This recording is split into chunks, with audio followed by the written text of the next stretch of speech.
দেখুন, হাড়ির ভিতরে বাচ্চা সহ পাখিটা পুরো হাড়িটাকে মল দিয়ে বোঝাই করে রেখেছে। আসলে বাজিগার পাখির হাড়িটা মাঝে মাঝে আপনাকে পরিষ্কার করে দিতে হবে। এটা কিন্তু জরুরি কাজ। যদি আপনি হাড়িটি পরিষ্কার না করেন তাহলে আপনার বাজিগার পাখিটি বিভিন্ন রোগে আক্রান্ত হবে। তাছাড়া এই পায়খানা যদি পাখির খাওয়ার পানিতে পড়ে তাহলে পাখিটির ডায়রিয়া হওয়ার সম্ভাবনা থাকবে।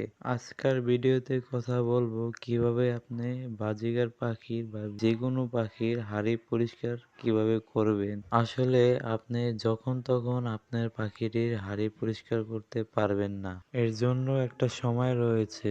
এর জন্য বেশ একটা সময়, এমন একটা পরিস্থিতি, পাখিটির এক জোড়া বাচ্চা হয়েছে, সে বাচ্চাটাকে আলাদা করে দিচ্ছেন এবং নতুন করে ডিম বাচ্চা করার জন্য জায়গা করে দিচ্ছেন। এই মাঝখানের সময়টাকে আপনি আপনার পাখির হাড়িটাকে বের করে খুব সুন্দর করে পরিষ্কার করে পুনরায় আপনার পাখি হাঁড়িটি লাগিয়ে দিতে পারে। কিভাবে হাঁড়িটিকে পরিষ্কার করতে হয় আসুন আপনাদেরকে দেখাচ্ছি। সর্বপ্রথম যে কাজটি করবেন, পাখির খাঁচা থেকে হাঁড়িটিকে বের করে ফেলবেন। বের করার পরে দেখবেন হাঁড়িটির নিচে প্রচুর পরিমাণ মল জমে রয়েছে। এই মলগুলো এতটাই জমে স্থলের মতন হয়ে যায়। আমি এটাকে স্ক্রাবার দিয়ে খুঁচিয়ে খুঁচিয়ে ভালো করে পরিষ্কার করে নিয়েছি। পরিষ্কার করার পর যখন দেখলাম পায়খানা আর এটার ভিতরে নেই, তখন পানি দিয়ে এটাকে ভালো করে ধুয়ে নিলাম। ধোয়ার পর তৃতীয় স্টেপের ভিতরে আমি এটাকে কড়া রোদের ভিতরে পুরো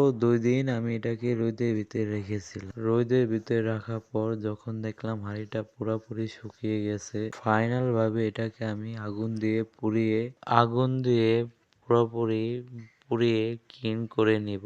অনেক রোগ জীবাণু আছে যেগুলো সাবান দিয়ে ধুলেও যায় না। এর ভিতরে দেখেন আমি কিন্তু এর হাড়ির ভিতরে কিছু পরিমাণ কাগজ দিয়ে আগুন ধরিয়ে দিচ্ছি। সিস্টেমটা খুবই সহজ, এটার ভিতরে জটিল কোনো কিছু নেই। আপনাকে হাড়িটা জাস্ট খুলে নিয়ে আসতে হবে, পরিষ্কার করতে হবে প্রপারলি, রোদে শুকাতে হবে, এরপর কিছু পরিমাণ কাগজ দিয়ে এটার ভিতরে আগুন ধরিয়ে দিতে হবে। এক্ষেত্রে বেশ কিছুক্ষণ এর ভিতরে আগুন জ্বালিয়ে রেখেছি যাতে এর ভিতরে যত বোধের জীবাণু আছে সব নষ্ট হয়ে যায়। এরপর এটাকে পুরোপুরি ঠান্ডা করার পর পুনরায় পাখির খাঁচার ভিতরে এটা ব্যবহার করতে পারবো। তো আপনি পাখির হাঁড়িটি এভাবে পরিষ্কার করতে পারেন।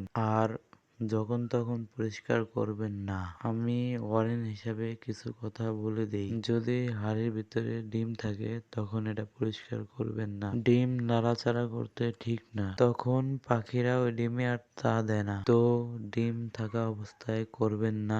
যদি বাচ্চা ভিতরে থাকে ওই অবস্থাও করবেন না। যদি ওই অবস্থায় যদি দেখেন অতিরিক্ত মল জমে গেছে তাহলে একটা চামচ নিয়ে ভিতরে থেকে বাইরে খুঁচিয়ে বের করে দিবেন। দরজাটি দিয়ে বাইরে বের করে দিবেন যাতে ভিতরে বাচ্চাগুলো সুস্থ থাকে। কিন্তু আপনি ওই অবস্থায় বাচ্চাগুলো নামিয়ে বা ছোট বাচ্চাগুলো নামিয়ে, এক্ষেত্রে আপনি বাইরে থেকে নামিয়ে পরিষ্কার করে দিবেন। তারপরে বাচ্চাগুলো যখন বড় হয়ে যাবে, পরে নতুন করে ডিম পাড়ার পূর্বে, তখনই আপনি হাঁড়িটিকে বাইর করে এভাবে আগুনে পুড়বেন। তারপরে আপনি এটাকে হাঁড়িটাকে ভালো করে পরিষ্কার করে পুনরায় ব্যবহার করতে পারবেন। ভিডিওটি কেমন লাগলো অবশ্যই কমেন্ট করে বলবেন।